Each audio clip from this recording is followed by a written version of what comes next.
El tema, el tema de la paternidad de Dios es un tema, yo creo que bastante conocido podría decirlo, desde un punto de vista un poco habitual. O sea, todos conocemos que Dios es nuestro Padre, pero pocas veces nos hemos dado la tarea de profundizar en cómo Dios se manifiesta como Padre en la Biblia. Y lo que quiero compartirles hoy es eso. Y para empezar, quiero comentarles algo. Y es que yo les mencionaba en el grupo que la familia de la Cruzada de ICT utiliza visiones y estrategias. Y la visión del mes de junio, que hoy empezamos el mes de junio, y qué manera espectacular de empezar el mes de junio que pudiendo reunirnos y escuchando su palabra. Empezamos con la visión de Dios, es decir, todo lo que en este mes vamos a estar estudiando, hablando, orando, conversando, tiene como el matiz de conocer a Dios, de conocer quién es Dios, sus atributos. A mí eso me parece importante porque si tú conoces a Dios, sabrás así a quién estás adorando, a quién estás buscando, qué puedes esperar de Dios. Y eso, los atributos de Dios, nos los ponen de manifiesto. Y segundo, la estrategia que vamos a usar para poder mirar a quién es Dios es la teoterapia. Y yo soy médico y para mí el tema terapia es bastante conocido porque, por ejemplo, nosotros hacemos farmacoterapia. Y farmacoterapia es tomar un fármaco, un medicamento, y poder aplicarlo en una persona con un propósito particular. Y cuando hablamos de farmacoterapia, nosotros estamos hablando de que damos una pastilla para que tú tomes, o aplicamos una crema, un ungüento para que tú tengas sobre la piel el medicamento, o que lo ponemos en la vena directo para que vaya el torrente sanguíneo. A veces lo ponemos debajo de la lengua para que tenga un efecto más rápido. Y fíjense que el concepto de terapia entonces es tratar con un elemento, tratar una enfermedad, una condición con algo en particular, con un medicamento o con algo que se supone o que tratamos de que sea el medio de curación. Y si hablamos de teoterapia, quiere decir que aplicamos a Dios mismo, aplicamos a Dios mismo. ¿Y Dios cómo se ha revelado? A través de su palabra. Así que la teoterapia no puede ser otra cosa sino tomar quién es Dios, Dios mismo, y lo podemos entender desde su palabra y aplicarlo a la vida. Y como que, si me permiten el término, tragarse a Dios, tomar a Dios, untarse a Dios, oler a Dios, administrarse a Dios, a nuestra vida. Entonces, tomando como ese ejemplo, por supuesto con sus proporciones, la idea es que podamos volcarnos a lo que la Biblia dice acerca de Dios Padre. Y, y no quiero eh, demorar más la introducción, y voy a compartir aquí la pantalla y quiero que vayamos a este pasaje que es Éxodo 4, 21, 22 y 23. Y vamos a irnos poniendo un poco en contexto. Aquí están hablando de Egipto y de cuando Moisés es encomendado para ir a sacar al pueblo de Egipto. Y miren lo que dice Éxodo 22.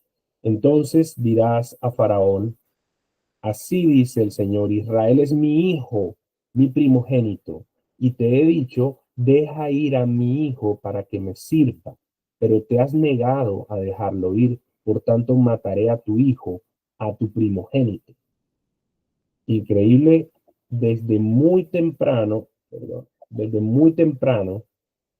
en la Biblia, Dios establece una relación muy clara, y es que Israel es su hijo, su primogénito. Y ahí ya de pronto podemos empezar a mirar cómo es que Dios se revela como Padre, y no lo hace en Mateo.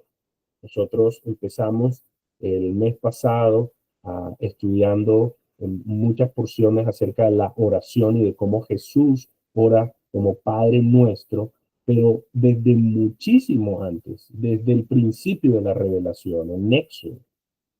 Ya Dios se establece como un padre para Israel. Así que Dios siempre ha sido padre. A veces pensamos, ¿sabes qué pensamos? A veces pensamos que el Dios del Antiguo Testamento es diferente al Dios del Nuevo Testamento. Es el mismo Dios, sería imposible si no Dios cambiara, Dios fuera cambiante y eso no hace parte de los atributos de Dios. Dios es el mismo, Dios no cambia, es inmutable. Y desde el Antiguo Testamento ya dije, yo soy un padre. Y si uno mira más atrás, si tú miras Génesis, y no vamos a ir a Génesis, yo creo que conocemos el relato y quiero hacer como una idea general acerca del relato de Génesis. Un padre crea, crea la naturaleza, los animales, crea el universo, crea el planeta Tierra, piensa en las montañas, en los ríos, en los mares, piensa en la comida, piensa en la protección, planta un huerto, planta un huerto y coloca al hombre y a la mujer allí. ¿Qué concepto tan espectacular? Si tú lo ves desde la parte de la paternidad, es increíble lo que Dios hace. La paternidad se convierte en el modelo de Dios desde la creación. ¿Cuánto no quisiéramos los padres que tenemos hijos proveerles de todo el ambiente que los hijos necesitan para desarrollarse?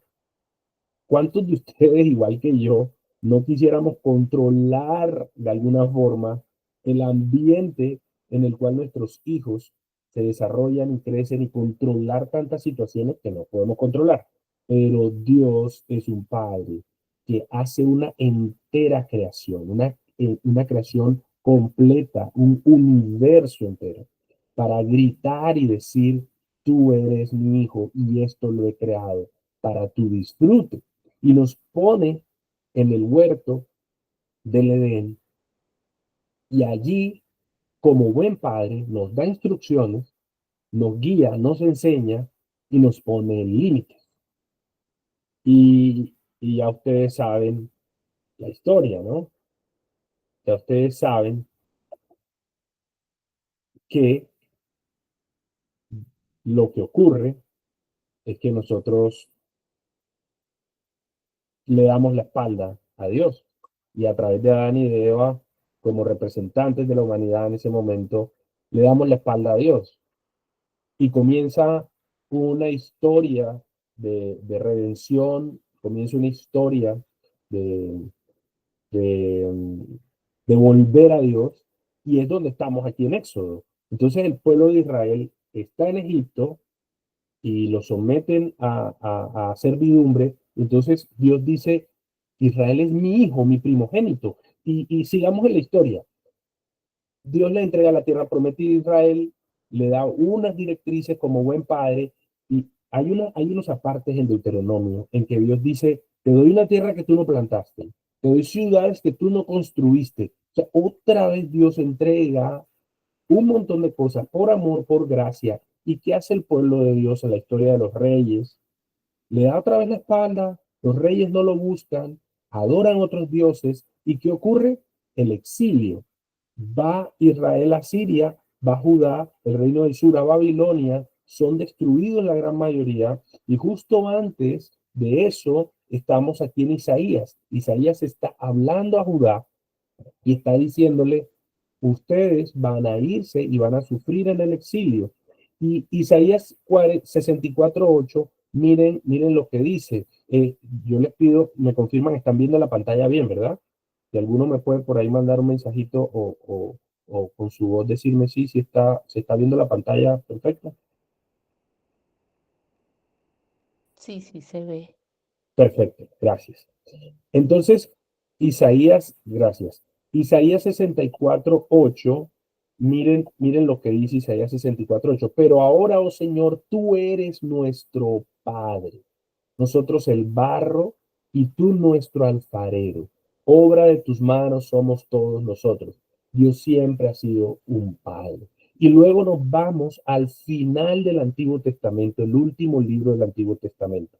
Ya el exilio se había cumplido, 70 años, el pueblo de Israel había vuelto a Israel, a la tierra prometida, y ahora aquí Malaquías está otra vez exhortando, porque luego del exilio, de la reprensión, del castigo, de la consecuencia por no haber obedecido, entonces Malaquías dice aquí en el capítulo 1, versículo 6, lo que Dios dice. Dios dice esto: el hijo honra a su padre y el siervo a su señor. Pues si yo soy padre, ¿dónde está mi honor?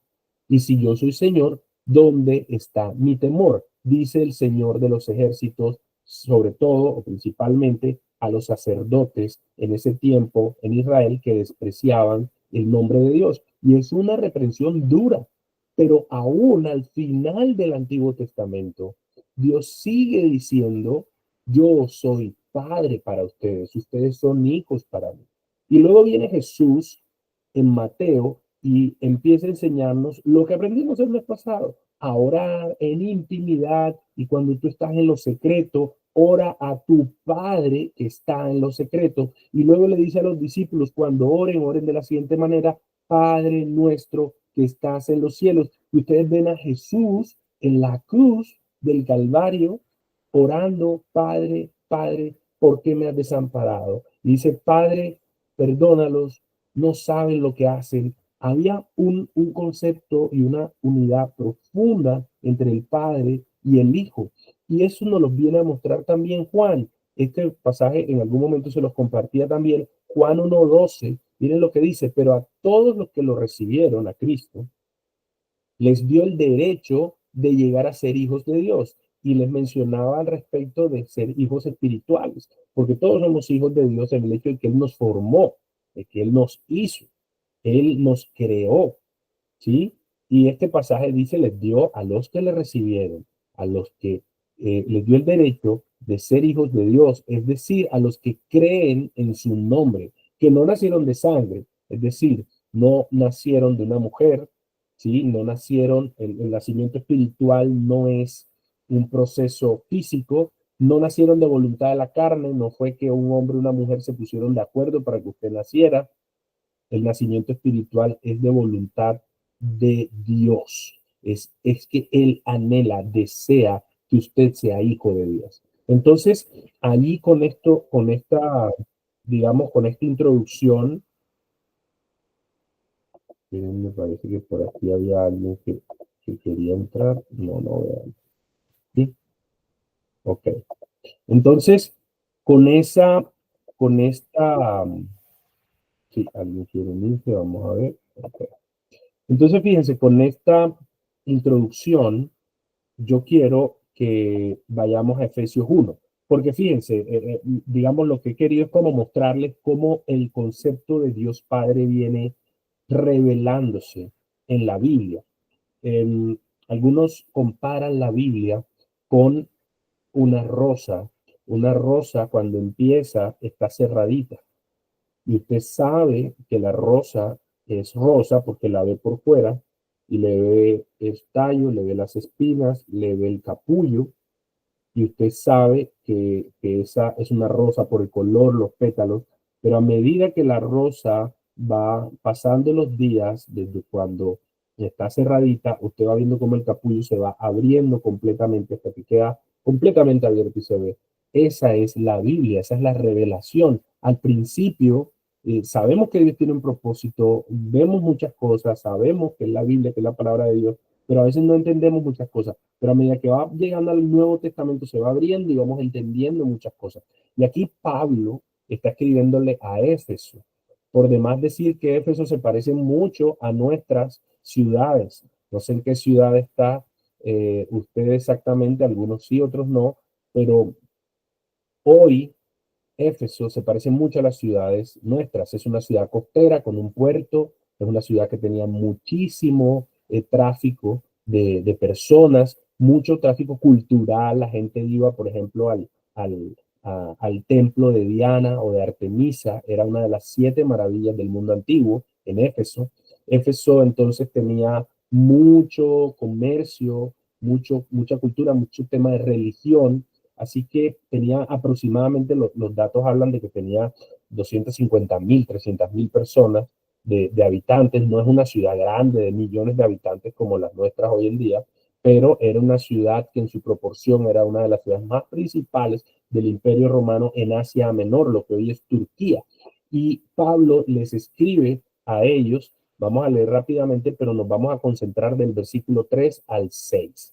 Y dice: Pablo, apóstol de Cristo Jesús, por la voluntad de Dios, a los santos que están en Éfeso y que son fieles en Cristo Jesús, gracia y paz a ustedes de parte de Dios, nuestro Padre, y del Señor Jesucristo. Y miren qué dice después. Dice: bendito sea el Dios y Padre de nuestro Señor Jesucristo, que nos ha bendecido con toda bendición espiritual en los lugares celestiales en Cristo. Porque Dios nos escogió en Cristo antes de la fundación del mundo, para que fuéramos santos y sin mancha delante de Él. En amor nos predestinó para adopción como hijos para sí, mediante Jesucristo, conforme a la buena intención de su voluntad, para alabanza de la gloria de su gracia, que gratuitamente ha impartido sobre nosotros en el amado. Este pasaje, déjenme decirles, es un pasaje impresionante, impresionante. Y yo quiero que se pongan un poquito en el, plan, podría decirlo, o en la mente de Pablo. Y Pablo está pensando en los fieles, en los que hacen parte de la iglesia de Éfeso, una ciudad tan importante. Tantas cosas que les quisiera decir Pablo. Y empieza saludándolos, por supuesto, y después en el versículo 3 lo que empieza es dando gracias, y el tema que pone inmediatamente Pablo, si usted se da cuenta, en el centro de este pasaje está la adopción como hijos. De alguna manera, Pablo entendía que de las primeras cosas, o lo primero que tenía que hablarle a estos fieles de Éfeso, era acerca de eh, de su relación como hijos de Dios y de la paternidad de Dios. Esto no es un tema menor, es un tema supremamente importante y lo podemos ver en otras cartas de Pablo, pero aquí hay una relación, una explicación muy profunda que es a donde quiero llegar. Pablo en el versículo 3 empieza dándole gracias a Dios y dice: bendito sea el Dios y Padre de nuestro Señor Jesucristo. Y eso, bendito sea el Dios y Padre nuestro Señor, es una gratitud, es una adoración. Te alabamos, te damos gracias, Señor, y porque tú eres nuestro Dios y Padre de nuestro Señor Jesucristo, porque nos has dado unas bendiciones. Bendecir es hablar bien, hacer bien, y Dios nos ha bendecido. Y nos ha bendecido no solamente en forma terrenal, sino con toda bendición espiritual en Cristo, en los lugares celestiales en Cristo. Se refiere a bendiciones espirituales que no son terrenales, como el amor, como la misericordia, como la fidelidad, que son sus atributos, como la salvación. Entonces dice Pablo allí: tú nos has bendecido, Señor, en Cristo, y yo te doy gracias, te alabo, bendito seas, porque tú nos has dado cosas espectaculares, especiales, que no podemos entender. Y empieza a explicarlo de dónde salieron, cuáles son esas bendiciones. El versículo 4 dice algo. Dice: porque Dios nos escogió en Cristo antes de la fundación del mundo, para que fuéramos santos y sin mancha delante de Él. Y yo no puedo hacer otra cosa sino parar aquí un momento y decir: espérame ahí, ¿qué pasó aquí? Aquí hay una declaración muy profunda, y yo quiero llevarlos a que la vean conmigo allí. Porque Dios nos escogió en Cristo antes de la fundación del mundo. Nos lleva a Génesis. Claro, los de Éfeso no eran judíos, no conocían la Biblia, no conocían Génesis, el relato de la creación, y es como si Pablo estuviera diciéndoles: mira, la historia tuya no empieza aquí en la tierra. La historia tuya es que fuiste escogido antes de la fundación del mundo, antes de que todo se creara.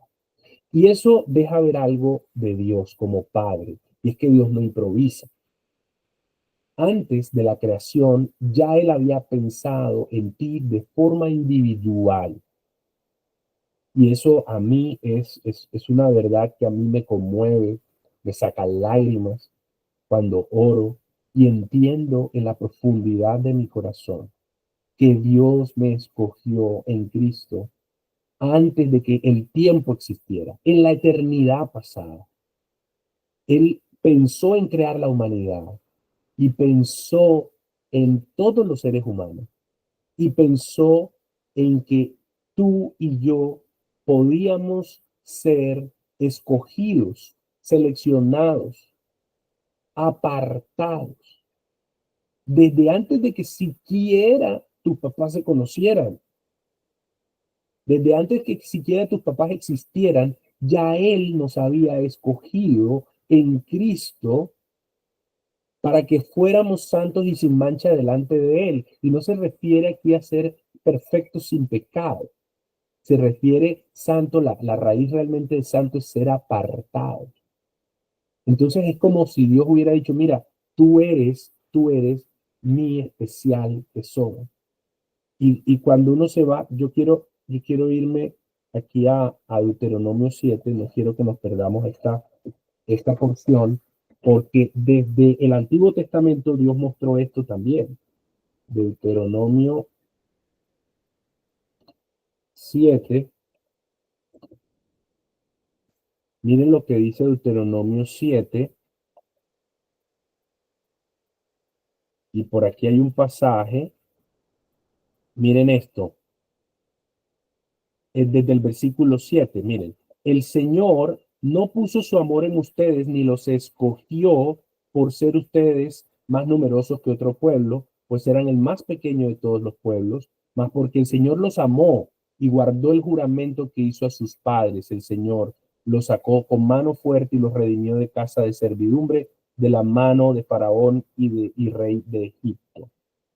Qué espectacular. Esto es Deuteronomio, es el segundo libro de la Biblia, es el comienzo de la revelación.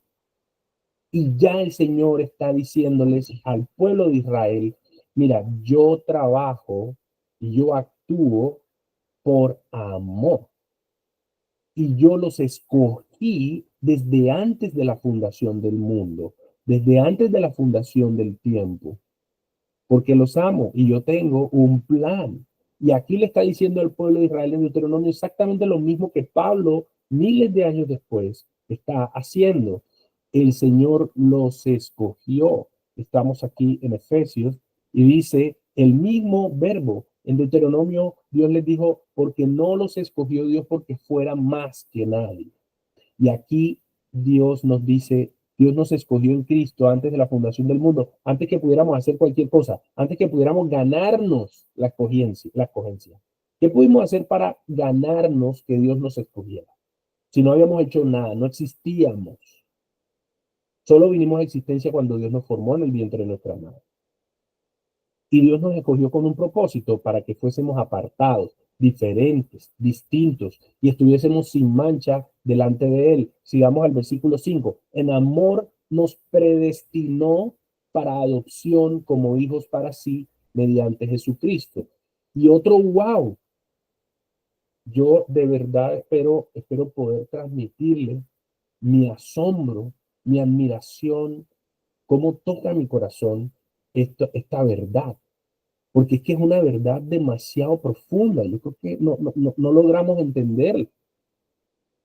Él nos escogió antes de la fundación del tiempo, y no solo eso, el versículo 5 dice que nos predestinó, y predestinar es que usted establece el final de las cosas de antemano. ¿Y quién sino Dios tiene el poder para predestinar lo que ha de ser? Y él dice, cuando se refiere a predestinar, se refiere a que Él establece todos los medios, todas las situaciones que tengan que pasar para que usted sea adoptado como hijo.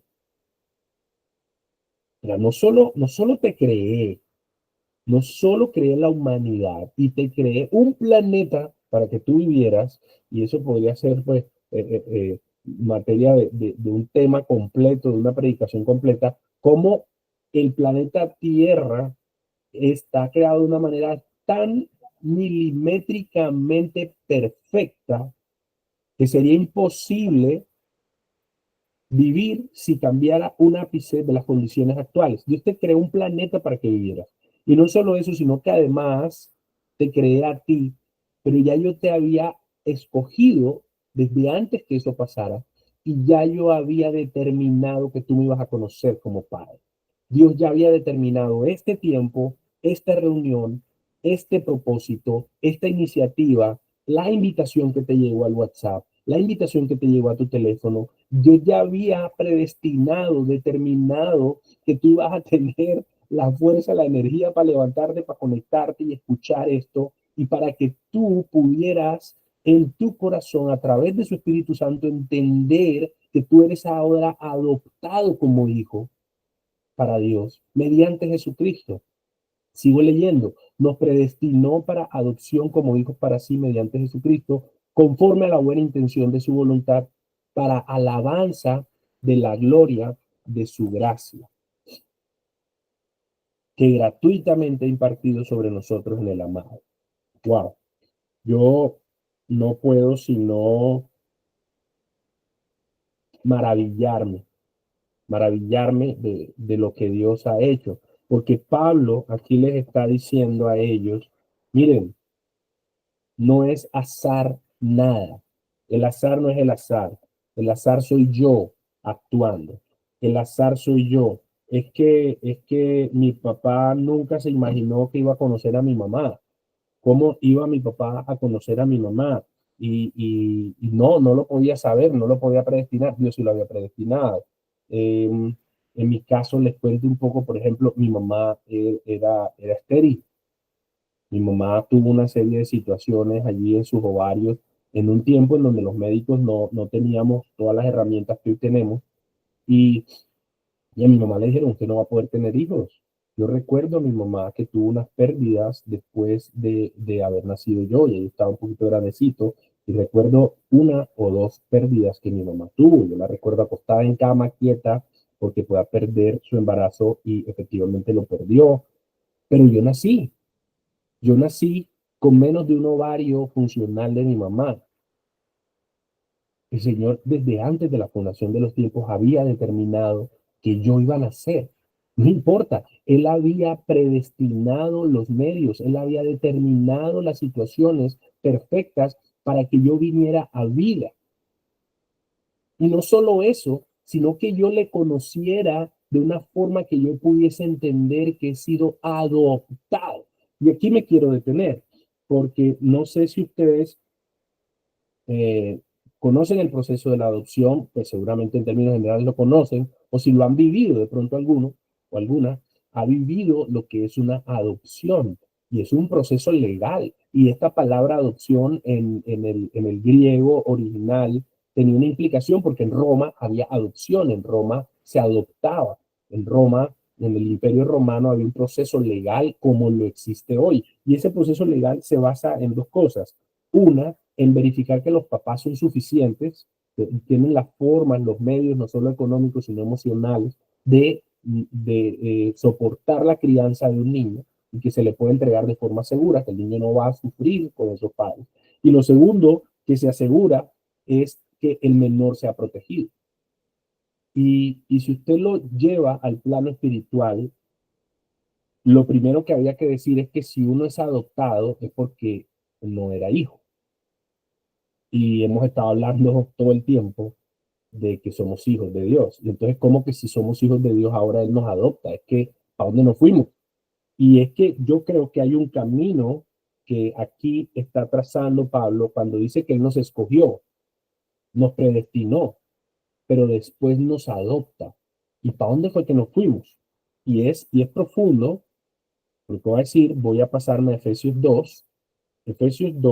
Miren, esto lo está diciendo en Efesios 1, pero en Efesios 2 como que lo amplía. Y miren lo que dice Efesios 2. Dice, y Él les dio vida a ustedes que estaban muertos en sus delitos y pecados, en los cuales anduvieron en otro tiempo según la corriente de este mundo, conforme al príncipe de la potestad del aire, el espíritu que ahora opera en los hijos de desobediencia. Entre ellos también todos nosotros en otro tiempo, él se mete, ¿no? Y yo, por supuesto, lo estamos leyendo todos. Entre ellos también todos nosotros en otro tiempo vivíamos en las pasiones de la carne, en las pasiones de nuestra carne, satisfaciendo los deseos de la carne y de la mente, y éramos por naturaleza hijos de ira, lo mismo que los demás. Aquí Pablo lo deja muy claro y suena fuerte, de pronto algunos se pueden incomodar leyendo esto, pero es la forma en como Pablo y el Espíritu Santo a través de Pablo nos está diciendo, miren, ustedes estaban lejos de la paternidad de Dios.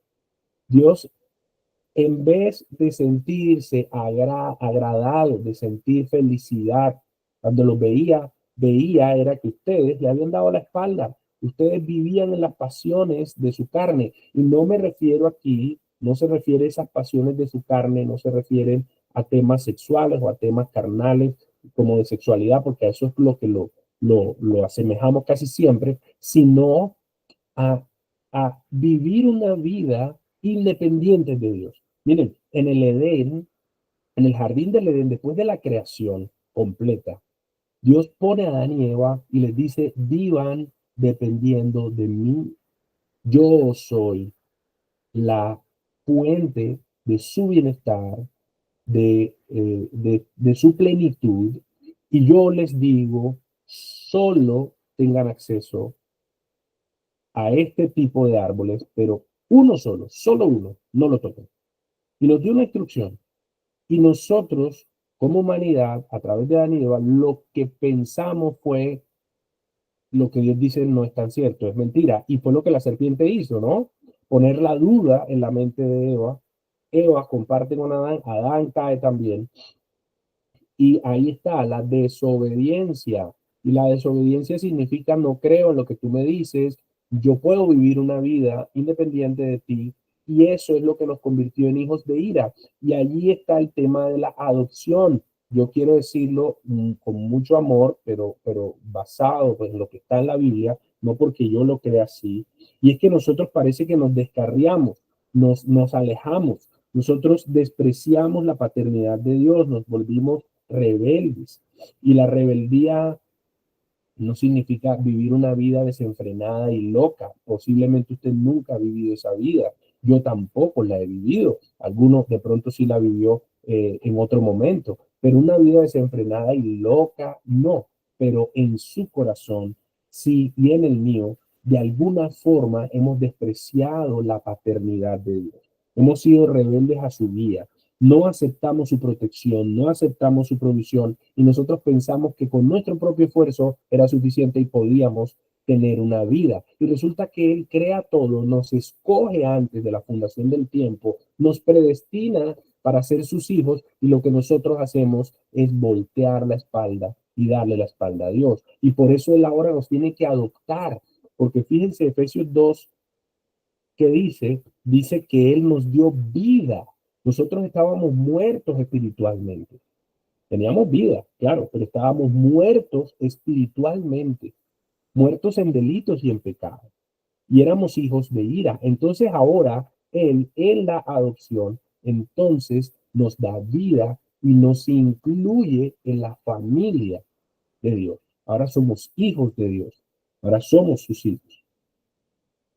Cuando uno es hijo y cuando uno sufre un proceso de adopción, viene a tener los derechos completos del hijo de sangre. Viene a tener los derechos completos del hijo, digamos, natural, del padre, ¿verdad? Y esos beneficios son herencia, propiedades, la protección, la provisión, la guía, la formación. Y todo eso viene a ser verdad en la paternidad. Hay unas herencias. Y yo quiero llevarlo inmediatamente a este versículo 11, Efesios 1:11. Miren lo que dice. También en él hemos obtenido herencia.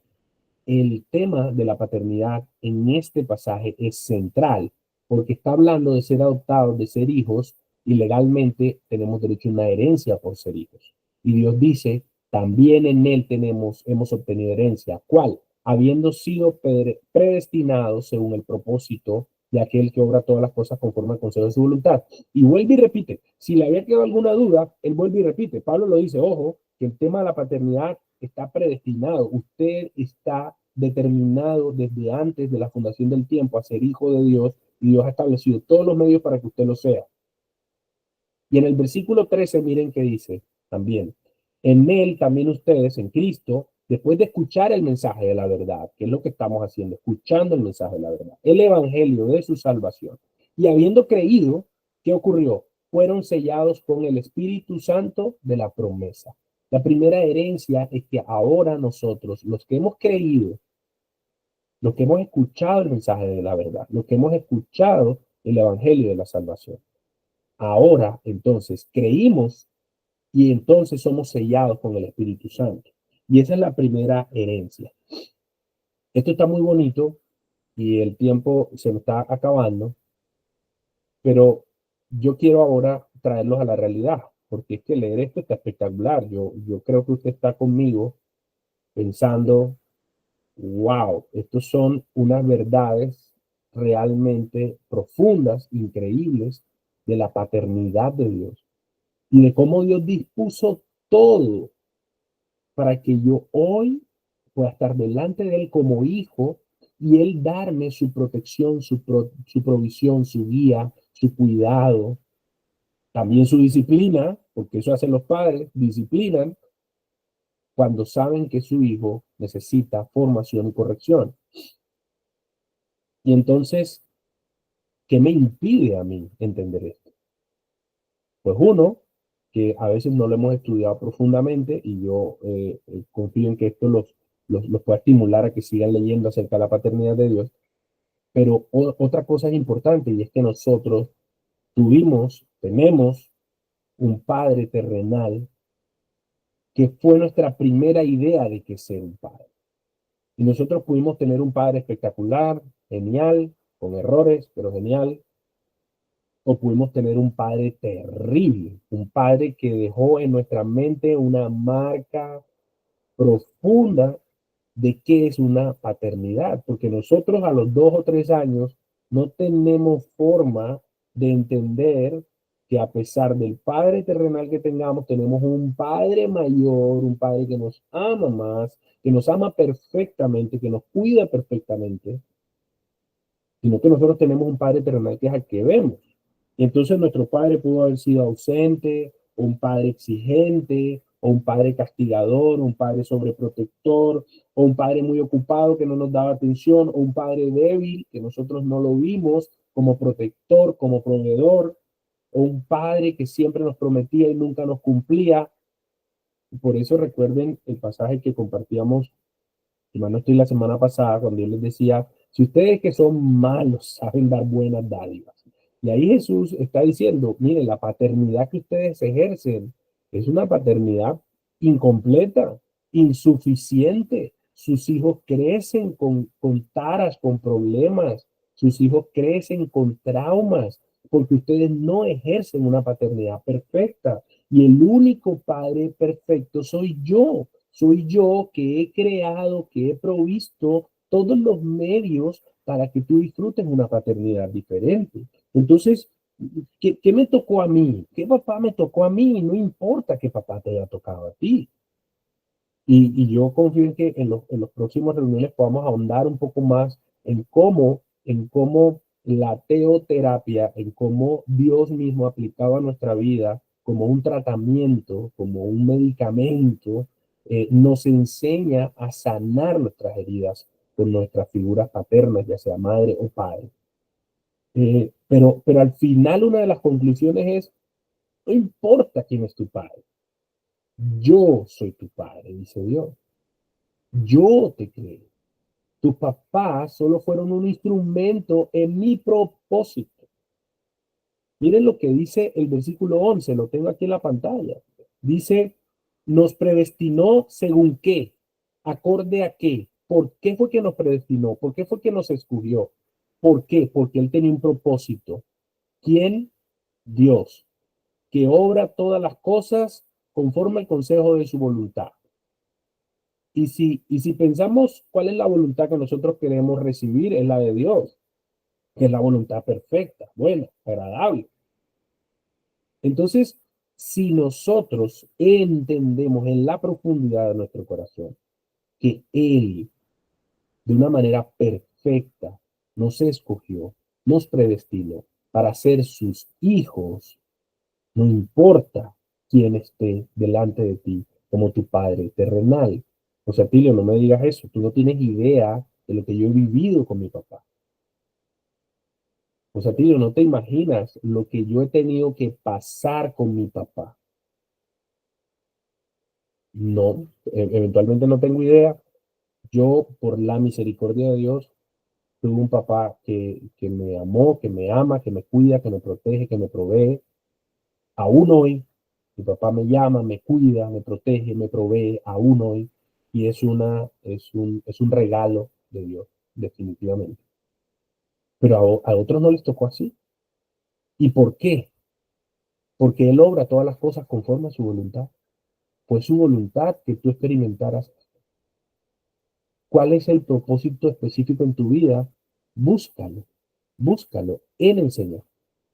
Porque Él, si tú disfrutas de su paternidad, Él tiene todo el poder de borrar toda tu memoria inadecuada de paternidad por tu Padre terrenal y puede hacerte entrar en la visión perfecta del Padre que Él es, en la visión que Él es, y Él es el único que tú, conociendo quién es Dios, entonces vas a poder entender cómo es que Él actúa como padre, porque Él no es sobreprotector, pero tampoco es negligente, porque Él no es maltratador, pero tampoco deja de disciplinar, porque Él exige, pero también da. Entonces Dios desea tanto ser nuestro Padre, que nos pensó en la eternidad, nos escogió, nos predestinó, nos creó, nos formó, nos ha guardado cada día de nuestra vida para que hoy usted pueda estar aquí escuchando esto y entendiendo que Él tiene un propósito y una voluntad, un deseo profundo de que usted sea hijo de Dios. Y para eso nos dejó su palabra. Imagínense eso, Dios se tomó el trabajo de escribir un libro con su propia palabra, con su propio mensaje. Un libro que ha sido guardado por miles de años, por cientos de escritores, y que hoy usted lo puede tener en su dispositivo. Increíble. Su Padre quiere que le conozca. Dios quiere ser conocido. Dios quiere ser revelado a usted, a su corazón, a su mente.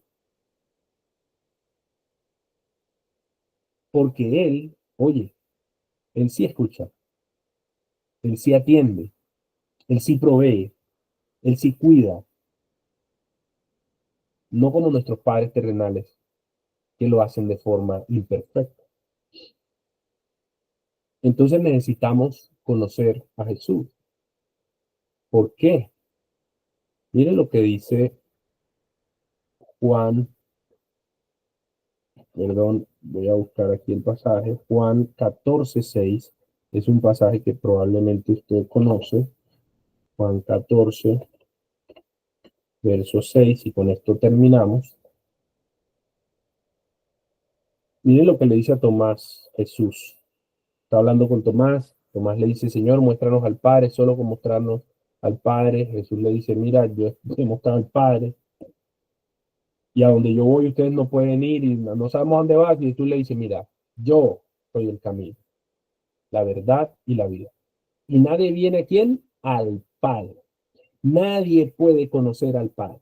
Nadie puede acercarse al Padre. Nadie puede disfrutar del Padre. Nadie puede oír al Padre. Nadie puede discernir al Padre sino por mí.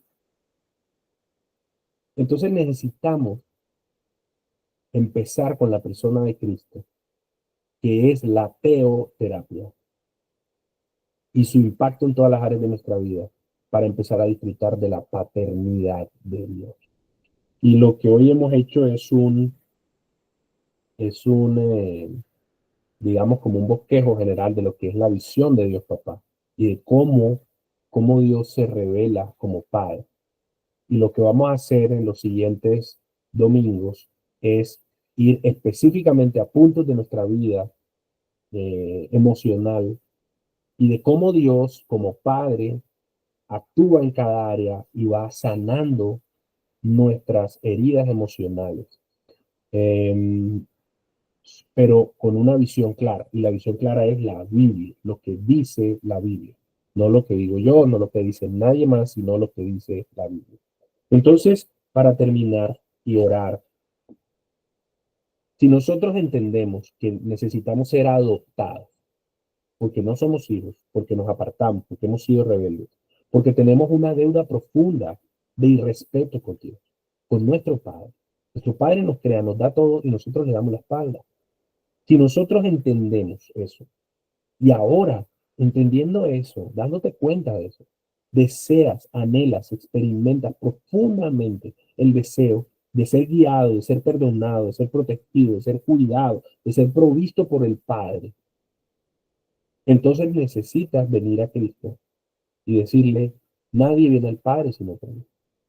Entonces yo quiero, Cristo, creer en que tú pagaste esa deuda profunda. Esa deuda en la cruz fue pagada. Y hoy, entonces, puedas hacer el ejercicio de arrepentirte, pedirle perdón por haber sido rebelde a su paternidad y decirle, Señor, yo quiero en Cristo, en Jesús, experimentar tu paternidad. No hay otra forma. Él es el camino, Él es la verdad, Él es la vida. Y nadie aparte de Jesús puede venir al Padre. No hay otra forma, no hay otra oración, no hay otro medio, no hay otro camino, no hay otra estrategia, no hay nada excepto pasar a través de Jesús.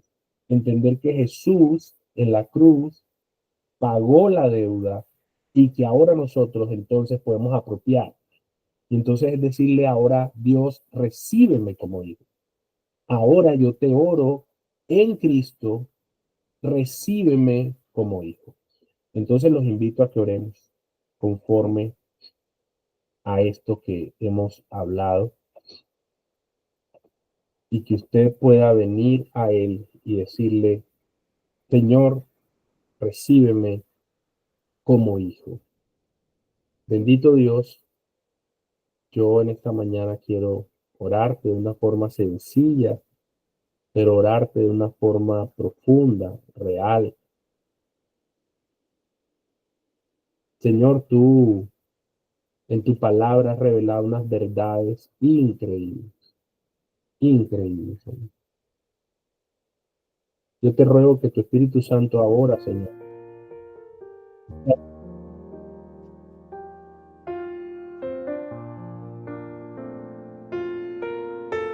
necesitamos, Dios, que tú reveles a nuestro corazón y a nuestra mente esta verdad tan profunda, y es que sí, hemos sido adoptados. Y es que en un momento, Señor, te dimos la espalda a nuestra vida, en decisiones pequeñas o grandes, con actitudes pequeñas o grandes, igual que Eva, que Adán, con un fruto, cosa mínima. Es un mordisco, Señor. Pero en ese mordisco, en ese voltearnos de ti, darte la espalda, damos lo que había en nuestro corazón, pensamos que podíamos vivir lejos de tu paternidad, lejos de tu guía, lejos de tu cuidado.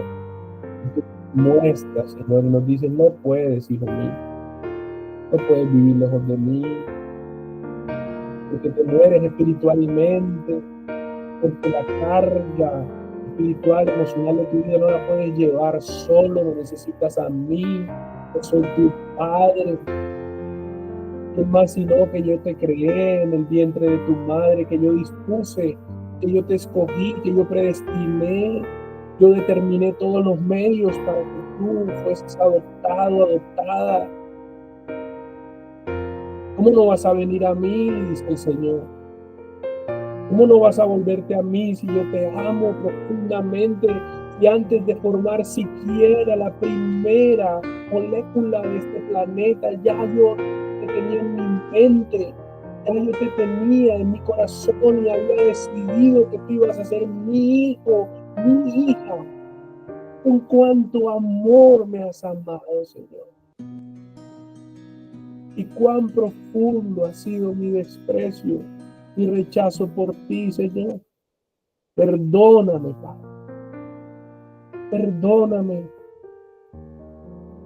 Perdóname por no entender tu amor, perdóname por no entender tu paternidad, pero ahora yo corro a tus brazos, Señor. Y entonces veo a Cristo de frente. Oh Jesús, tú eres el camino, la verdad y la vida. Llévame al Padre, Cristo. Permíteme entender, Jesús, que tú mi deuda la pagaste en la cruz y que solo a través de ti, mi Jesús, yo puedo acercarme al Padre. Porque necesitamos, los que estamos aquí necesitamos, Señor. Todos necesitamos experimentar la paternidad de Dios, la paternidad y la guía de Dios. Porque todos necesitamos experimentar, Señor, la paternidad y la guía tuya, Dios. Entonces ahora, Jesús, tú eres el camino, llévanos al Padre, tú eres la vida, danos vida porque estábamos muertos, realmente lejos del Padre. Y ahora sí, mi Señor, recíbenos como tus hijos e hijas. Ahora sí, Señor, ahora sí, Señor, habla a nuestro oído, ayúdanos, úsanos en tu palabra, tu voluntad, guíanos, provéenos, danos lo que necesitamos. Tú eres el Dios bueno, el Dios que nos escogió, el Dios que nos amó. Todo esto muestra tu amor, Señor. Gracias. Y te ruego entonces, Señor, que tu misericordia y tu bondad nos aparten de cada uno de estos tus hijos, de mi vida, de la vida de todos los que están aquí, Señor. Que tú puedas bendecir a todos los que están aquí reunidos, Señor, en tu nombre. Pero también a los que no se pudieron reunir por cualquier razón, que en su corazón, Señor, alberguen el deseo profundo de ser tus hijos. Y que puedan experimentar tu paternidad, Señor. Enséñanos en este mes de junio, precisamente, Señor, empezando este mes, nos entregamos a conocerte como Padre, a conocerte, Señor, como el dador de vida. Ayúdanos, revela en nuestro corazón tu amor y tu misericordia. Gracias, mi buen Dios. Oramos en tu presencia, pidiéndote, Espíritu Santo, que tú imprimas en nuestro corazón estas verdades y que transformen nuestra mente y nuestro corazón. En el nombre de Jesús. Amén. Y amén. Amén.